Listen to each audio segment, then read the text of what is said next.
I knew Charlie Parker. We had a jam session one day in Kansas City.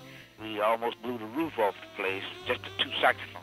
We played there from 2 in the morning till about 2 that next day. When people were having lunch, we thought they were having breakfast.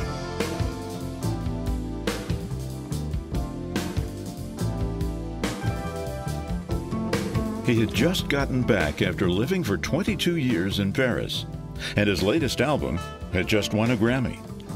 I'm Fred Macy, and this is the Jazz Scene, dedicated to the preservation, promotion, and appreciation of jazz, America's classical music.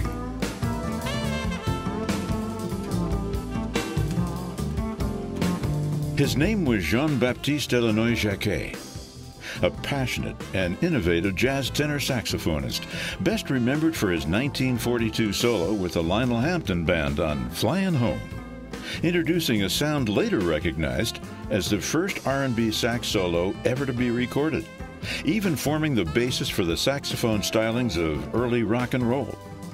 I remember when Illinois called. I picked up the phone and heard a really friendly voice that pulled you in, just like the way he played his horn.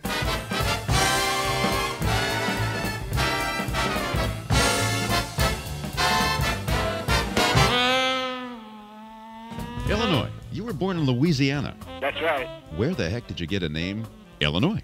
Illinois is Indian. My mother was from an Indian tribe, and that was a name given to me in memory of the heritage of my mother. Okay, so that was a christened name then. Right. It's a French name. The whole name, I'll give it to you. It's Jean-Baptiste Illinois Jacquet. That's my full christened name. Oui. Your dad was a bass player, from what I understand, and you started actually playing R&B. When did you switch to jazz, and why? Well, I've always been a jazz musician. I don't know where they get these titles from, but you can't stop people from giving you titles. They seem to do that all through people's careers. We were born playing jazz music.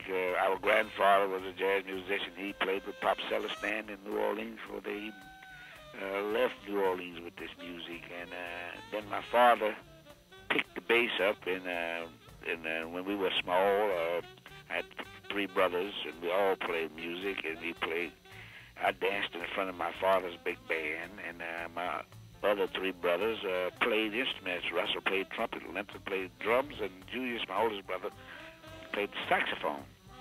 So I've heard the saxophones all my life, and in high school, I was able to pick up a saxophone. That was one of the graduates that left his instrument, the B-flat soprano.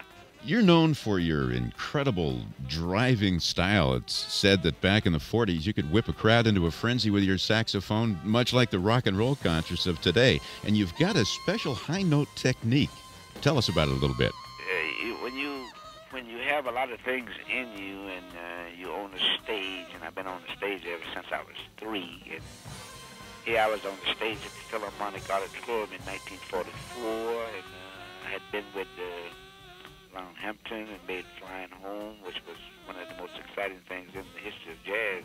On that record, Flyin' Home, I took that solo, and then I had a chance to play in jazz at the Philharmonic Auditorium, the first live concert for jazz at the Philharmonic, and the place was packed and jammed, and we had people like the late Nat King Cole with piano, and Les Paul with guitar. And so when I got out there and we started playing, and the music got kind of in a groove, and started playing, a lot of things came out of me, and the audience was picking it up, and the more they fed me, the more I fed them, and I just went up and I went out into the stratosphere on this horn, and you never know, nothing is planned. Had no idea that was being recorded, and that record turned out to be the Philharmonic Blues Part 2, which launched jazz at the Philharmonic and made it a major attraction. It was the biggest thing out there in jazz around the world. So you're saying it just started purely by accident? Yes. What's in you, you don't know what's going to come out of you. And if you've been on the stage as long as I have as a child, and you're on stage now, you're in your early 20s, and that crowd is out there, and that King Cole's at the piano, he's feeding you, and you hear him, and you hear this whole... They get you cooking. Yeah, and you hear all this, and you hear those people out there responding to what you're doing, and so you build as you go, and this house just built up into the Empire State Building. What was the most exciting moment of your life? Would you say that was it, or would you pick another? Well, I would say when I got a call from Count Basie after making the picture Jamming the Blues. That was a jazz short that we made with Lester Young, and he said he wanted to meet me and wanted to talk how would I like to join his band. But that was an exciting moment because that was the band that I idolized. That was the band which made me take notice that I had to be a musician and I wanted to be in a band like that. One day I heard him in my senior year in Houston, Texas. So actually, you were the forerunner of Eddie Lockjaw Davis in that band. Yeah. I was in there a little early. I think Lucky Thompson was before me. It was fresh. It was easy to adapt to because that's the direction I wanted to go in music. And well, his driving style and your driving style really went together. Yes, it did. And he was very pleased, and that made it much easier for me to continue to what I was doing because it was a great encouragement from Count Basie to have that encouragement from a leader like that. It meant a lot to a young man. Illinois, yeah. If you had to look back on that career and change anything, what would you change? Not one damn thing. There was a spiritual journey, and it's only one person can really feel what really happened. That's me, and I would cling on to that because I think God was with me all the way, and He's still with me. I asked Him for a lot of things, and I received the things that I asked for, and that's a personal thing that I will always cherish. When you were with that Hampton band, just to drop back for a second, you had a somewhat what was referred to as a dubious reputation as an exhibitionist. You want to talk about that? I was an alto player, alto saxophone. And I knew Charlie Parker in 1939. I met him in Kansas City. And he and I used to have jam sessions. Yeah, we had a jam session one day in Kansas City until we almost blew the roof off the place, just the two saxophones. We played there from 2 in the morning till about 2:15 that next day. When people were having lunch, we thought they were having breakfast. You and the Bird. Yeah. Bird was just overwhelmed about my playing on the alto, and I was likewise with what he was doing. And we just locked horns together before we even left our native hometown. You know? Ooh, I'd love to have heard when that. I joined Hampton Band, he switched me from the alto saxophone to the tenor saxophone. That's how I started playing the tenor. I see. It was Lionel Hampton said if I wanted to join his band and get to New York and get where everything was happening, I would have to switch, and he would make me a featured saxophone player in his band, provided if I would switch from the alto saxophone to the tenor. And that's what I did. And you're still playing now, and you've just made that new album on Atlantic, Jacquet's Got It, and you do. Want to talk a little about the album? The album, it was a very, very tough mission to record with a big band after not making recordings for the past 19 to 20 years in the United States, although I made records in Europe, but not here. And so I knew that I had to come up with something that was going to be dominated into what the system the way it is today. And I was very satisfied the way I made this recording. There was no one interference with me. They put me in the studio and said, go ahead on and do your thing. And it's up for a Grammy. You must have.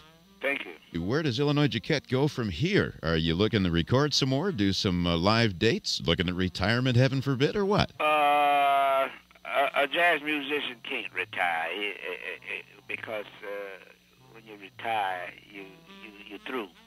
And I intend to continue to make records. I intend to make jazz concerts and play in good clubs that people understand the jazz music and try to teach young people how to stay off of dope or whatever that I can contribute to humanity, whatever I can do to help America be strong and our young people. And I see they need that help.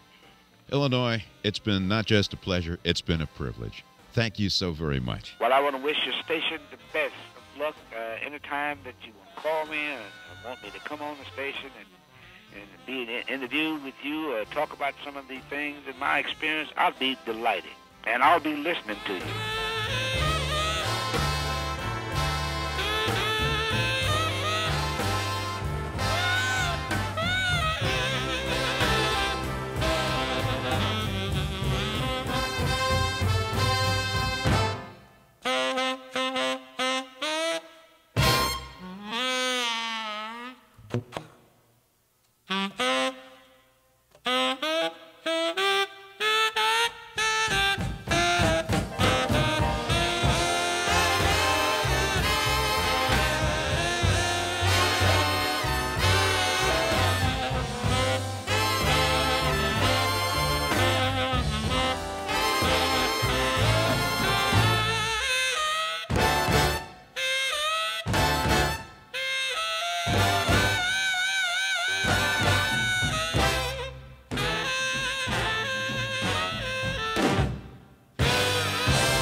Illinois' final performance was on July 16, 2004, at Lincoln Center in New York City. After a celebrated career, he died at his home in Queens, New York 6 days later of a heart attack on July 22, 2004. Illinois was 84. I want to thank you for spending some time with us here at the Mark of Jazz, and I hope you've enjoyed being here as much as I've enjoyed your company. If you'd like to hear something special or want to talk about the kinds of things you like best, just leave me a comment here at the Jazz Scene or on the website itself, markofjazz.com. And by the way, until next time, remember the sage advice of Miles Davis, who said, "Don't play what's there, play what's not there."